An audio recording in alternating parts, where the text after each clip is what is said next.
بسم اللہ اللہ السلام قول من رب رحیم یا رافیوں حسبنا اللہ نعم الوکیل نعم المولا و نعم النصیر۔ تو دوستو، آج ہم بات کرنے جا رہے ہیں سیدنا بشیر، یعنی یہ آپ صلی اللہ علیہ وآلہ وسلم کا صفاتی اسم مبارک ہے، اور اس کا مطلب ہے خوشخبری اور بشارت دینے والا، یعنی خوشخبری دینے والا۔ تو دوستو، اس میں ہم مختلف جو نان مسلم اسکالرز ہیں ان کی کیا رائے ہے آپ صلی اللہ علیہ وآلہ وسلم کی اس صفت کے بارے میں، تو اس کے بارے میں آج ہم بات کریں گے۔ تو شروع کرتے ہیں۔ اللہم صلی علی سیدنا محمد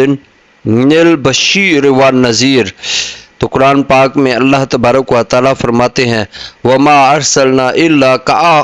کافۃ للناس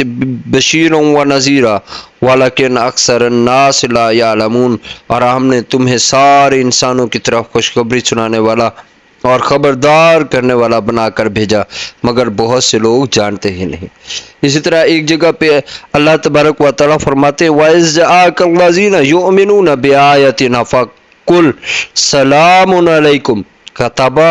رَبُّكُمْ عَلَى نَفْسِهِ الرَّحْمَةَ أَنَّهُ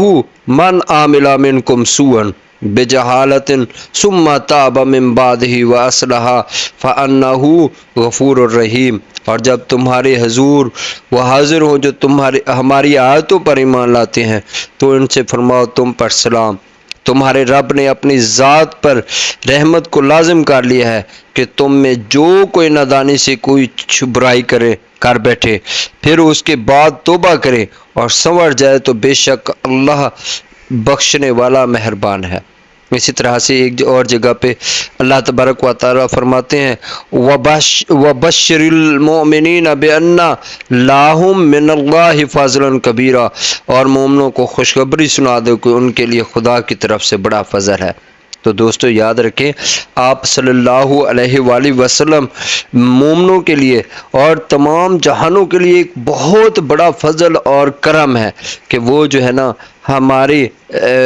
گناہوں پر، ہماری کسی بھی طرح کی غلطی پر اگر ہم اللہ کی طرف رجوع کرتے ہیں اور آپ صلی اللہ علیہ وآلہ وسلم کے حضور ہم اپنا مدعا پیش کرتے ہیں تو ہمیں خوشخبری ضرور ملتی ہے۔ تو اسی کے متعلق مختلف جو غیر مسلم اسکالرز ہیں ان کی نظر میں کیا ہے، یعنی غیروں کی نظر میں آپ صلی اللہ علیہ وآلہ وسلم کی اس صفت کے بارے میں غیر کیا کہتے ہیں۔ تو ایک جگہ پہ Thomas Carlyle hero and heroes worship, ان کی ایک کتاب ہے، ان میں لکھتے ہیں گویٹے نے جو کہا ہے کہ انسانی دماغ نظام محمدی سے آگے جا ہی نہیں سکتا، کتنی سچی بات کہی ہے، اس لیے جتنے نظام ہائے تمدن انسانیت کے ایوانوں میں پیش کیے جائیں گے ان کی کسوٹی ہمیشہ کے لیے اگر کچھ ہوگی تو وہ نظام محمدی صلی اللہ علیہ وآلہ وسلم ہے اور کچھ نہیں۔ میں گویٹے سے پوری طرح متفق اس لیے ہوں کہ محسن انسانیت محمد عربی صلی اللہ علیہ وسلم کا پیغام براہ راست بالواسطہ بہشت کا پیغام ہے،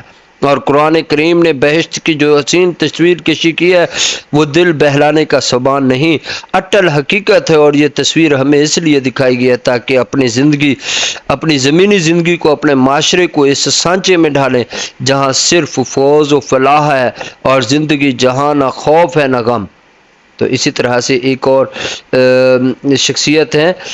RVC برڈلے، دی میسنجر میں لکھتے ہیں رسول پاک صلی اللہ علیہ وسلم نے قرآن کی مختلف آیات کے حوالے سے مسلمانوں کو جنت کی بشارت دی، یعنی ایسی آرام دہ زندگی جس میں وہ تمام آسائشیں میسر ہوں گی جن سے